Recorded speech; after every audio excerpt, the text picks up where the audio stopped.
For me, life is about experience and being a good person. I'm for comfort, not for style.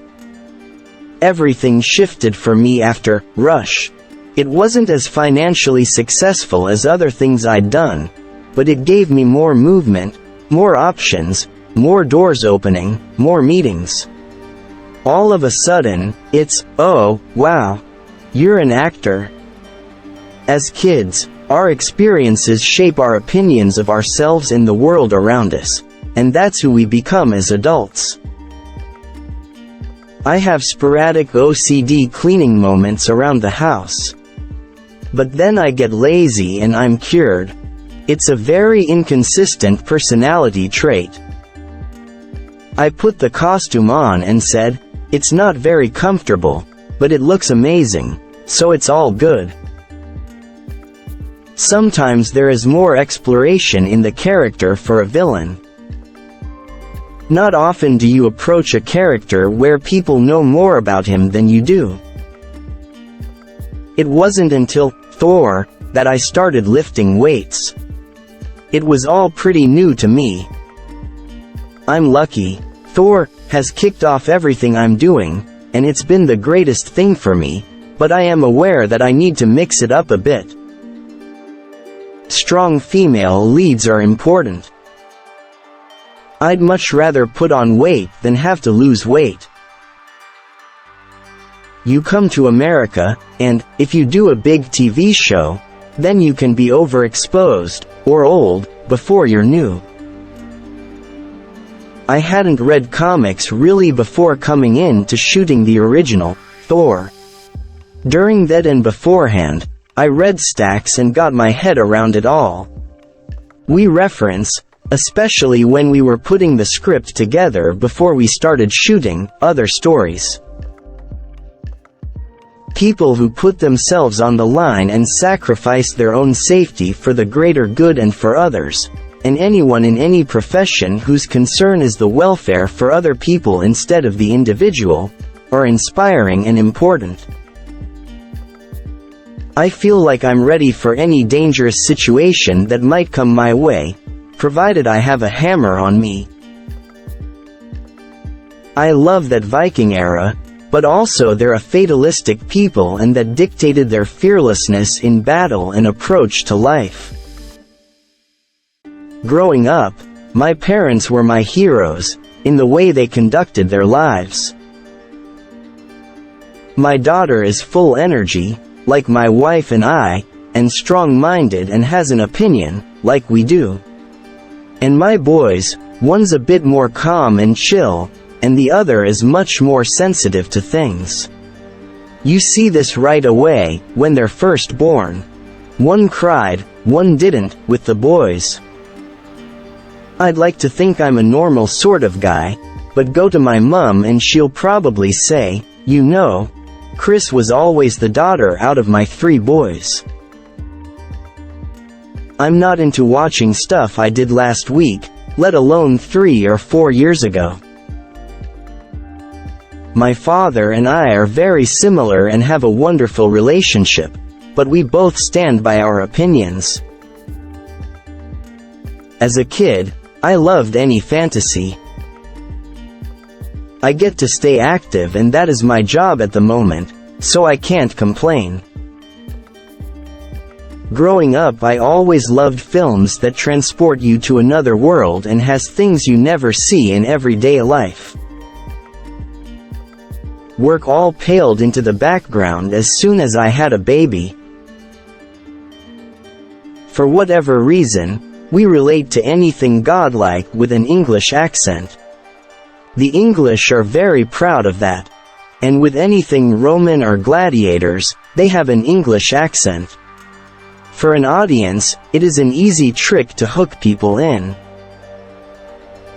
My earliest memories were on the cattle stations up in the outback. And then we moved back to Melbourne and then back out there and then back again. Probably my most vivid memories were up there in Bulman with crocodiles and buffalo. The more conflict and contrast you have with a character makes it more interesting. My dad talks about the times when we'd play backyard cricket. If I got bowled out, I'd just refuse to let go of the bat and swing it at anyone who tried to take it away from me. I like to think that's been tempered a bit over the years. We were living in California, and it just wasn't conducive for the lifestyle that we wanted with kids. Los Angeles is tricky to get around, there's paparazzi to deal with, and I had this feeling that I just wanted to move back to Australia. Working with Anthony Hopkins every day is a blessing. I entered the workforce cleaning breast pumps at a pharmacy. It was a part-time gig while I was at school. No interview required. You get the part, sign the contract, and start to realize millions of people follow this guy and know more about your character than you do. I like to explore things. I grew up in a culture of motorbikes, so I like racing just fine. Quite a lot, actually. That was when I was a boy in Australia, and I never really made the jump to cars after that. I was a chatty kid. I got a film fairly quickly and felt like I was on a roll. I would walk into auditions sounding like Crocodile Dundee, thinking, this is going to be a novelty for them. Then I realized that there are a million other Australians here, and I should just shut up. At home in Victoria, we have 3 dogs, Tosh and Lucy. They're half blue Gilas, and then there's Torin, a little Maltese terrier. She gets more attention in the house than anyone else. Yes, I miss them a lot. For 3 years, I had embarrassing haircuts. I enjoy working on a movie that lets your imagination run wild. It's great to be a part of and watch.